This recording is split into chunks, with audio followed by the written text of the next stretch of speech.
لا تنسوا الإعجاب بالفيديو والاشتراك بالقناة وتفعيل الجرس.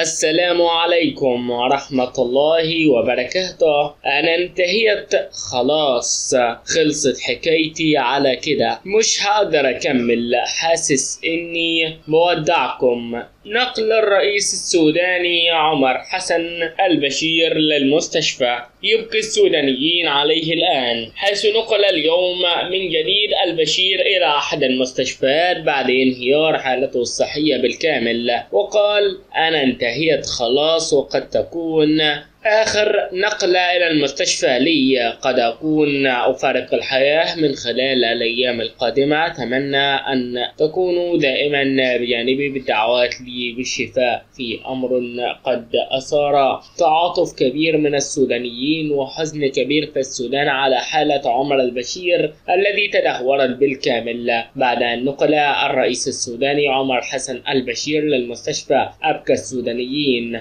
والسلام عليكم ورحمة الله تعالى وبركاته.